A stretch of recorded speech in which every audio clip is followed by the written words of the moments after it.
I'm truly honored to be with you today. When I worked on the national staff in Louisville until last June, some of my most enjoyable experiences were when I spoke in congregations or presbytery meetings and was with my own folks, the constituents of PCUSA. So I'm honored and delighted to be with you today. Thank you for inviting me.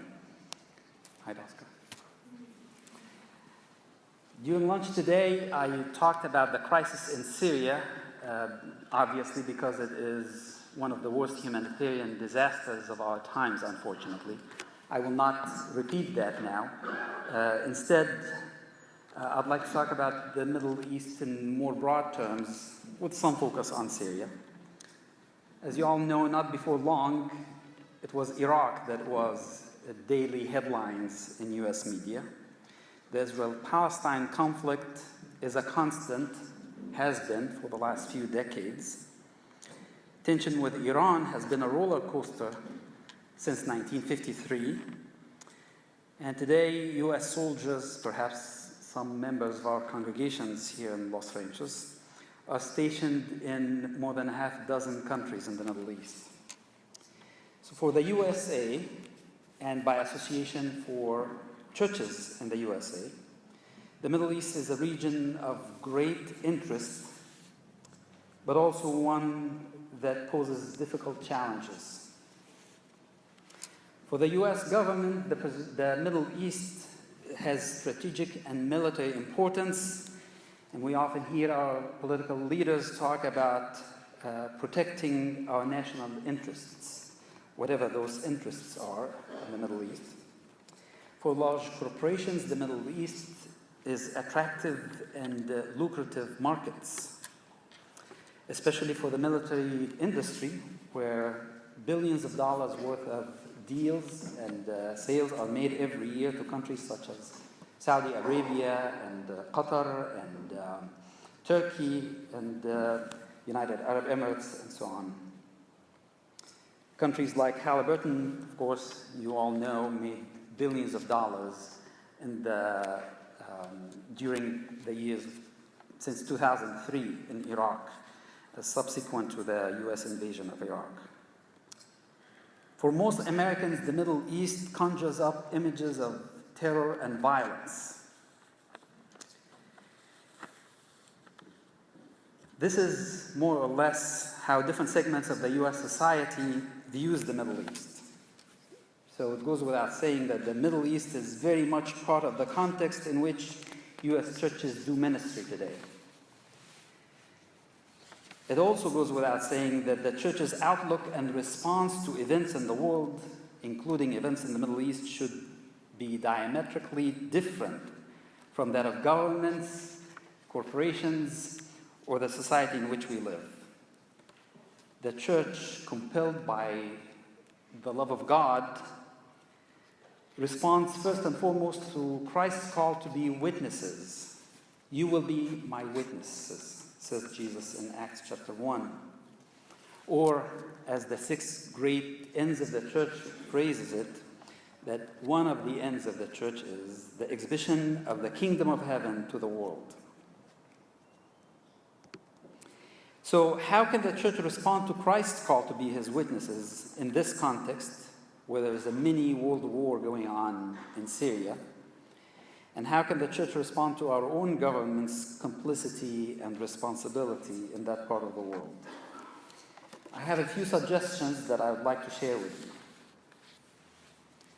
To begin with, as members of the body of Christ, we need to partner with the rest of the body of Christ in the Middle East, to partner with churches in Syria and Lebanon, in Iraq, to weep with them when they weep and rejoice with them when they rejoice, to learn from them when they're right, to challenge them when they are wrong. And if possible, I even encourage you to go and visit Syria and Iraq. And when you go knowing that there's not a whole lot that you can do for them. You probably will not be able to solve all the problems of the people who live in the shadow of death, but go be encouraged by their faith Go learn from them and from the profound commitment they have for Jesus Christ. And you have one among you here who have done already that. Tim McCalmont can tell you how rewarding such a visit can be. Perhaps even Los Ranchos Presbytery can organize a group visit to Lebanon and Syria or Iraq. My second recommendation for you is to educate our congregations.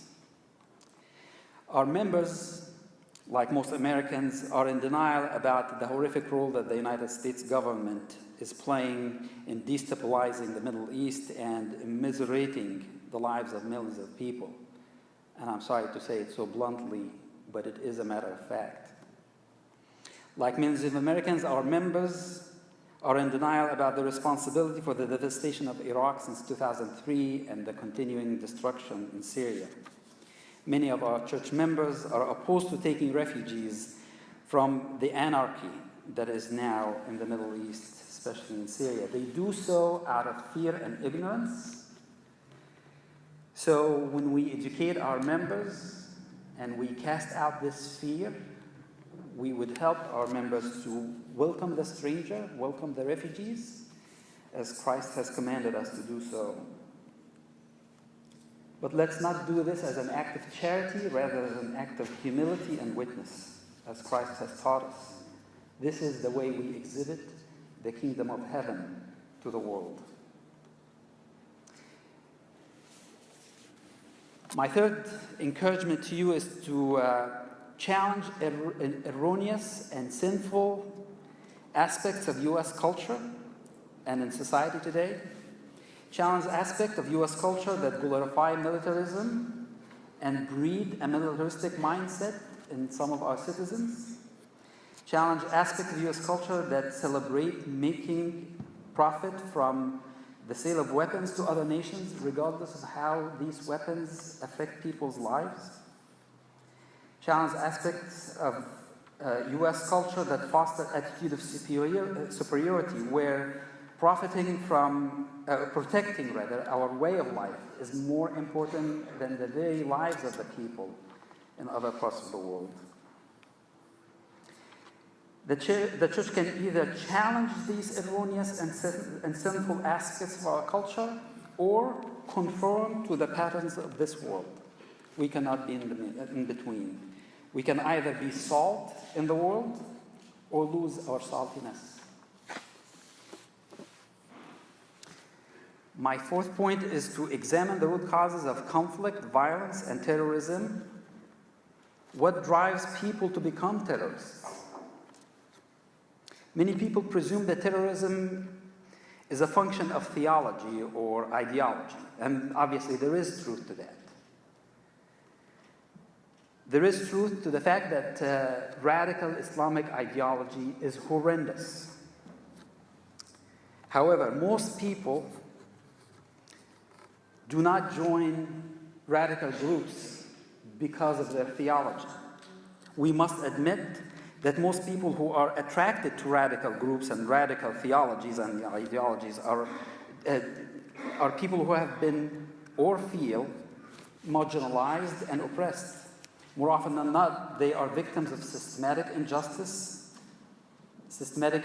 in their own countries or in the global system, systematic injustice of exploitation and oppression. These systems have been described as new colonialism. Radical groups and their ideologies provide ways for such people to rebel against the system, at least against their perceived injustice.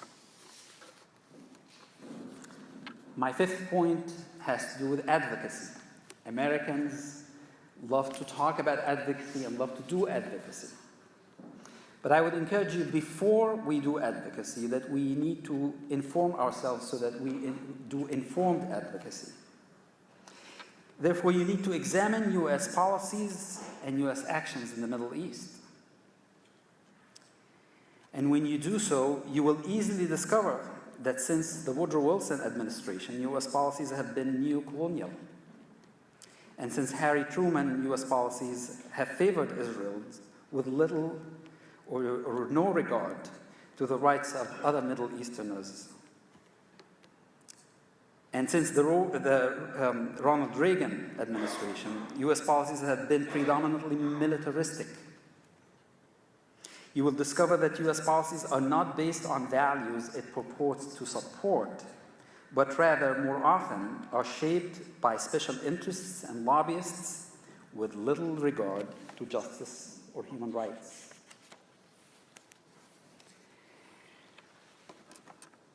Our advocacy regarding Syria in particular would be something like speaking against the proxy war that has happened, that the United States is engaged in Syria. Proxy war is never a just war. Proxy war is simply immoral. If I had more time, I would suggest to you some independent initiatives that the United States can take to reduce the tension and bring the conflict to an end, and that maybe we can advocate the U.S. government to take these independent initiatives. But that may be for a later time. My sixth point to you is to consider becoming active in the Presbyterian Church's own Syria-Lebanon Partnership Network, in which Tim is active and acts as the moderator, or your Presbytery's own new network that Ron Kernahan is starting and announced today at lunchtime.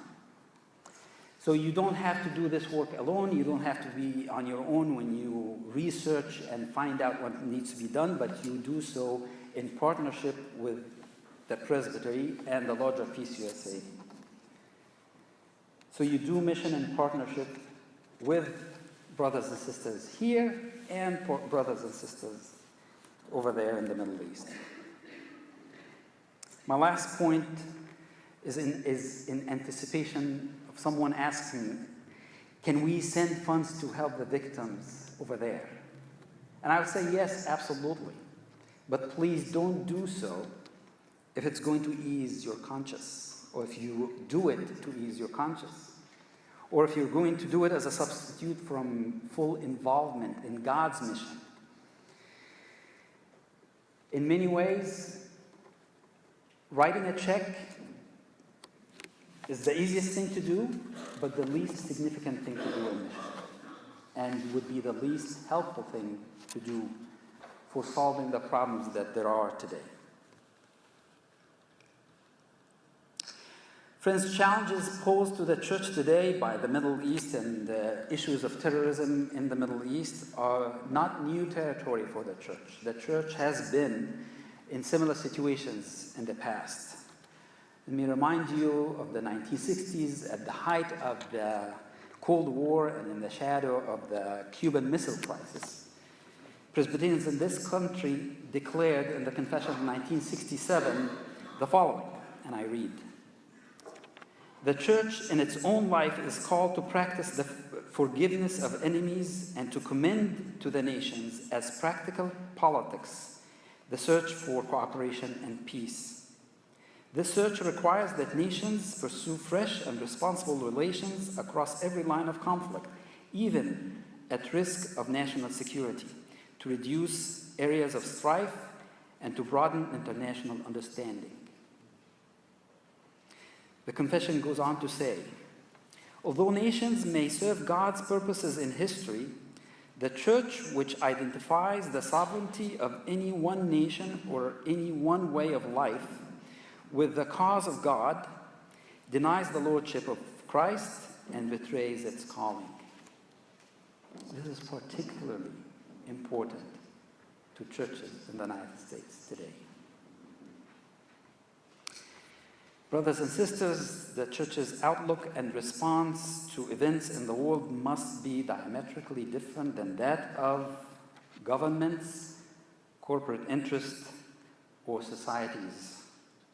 The church should exhibit the kingdom of heaven to the world and commend to the nations the search for cooperation and peace.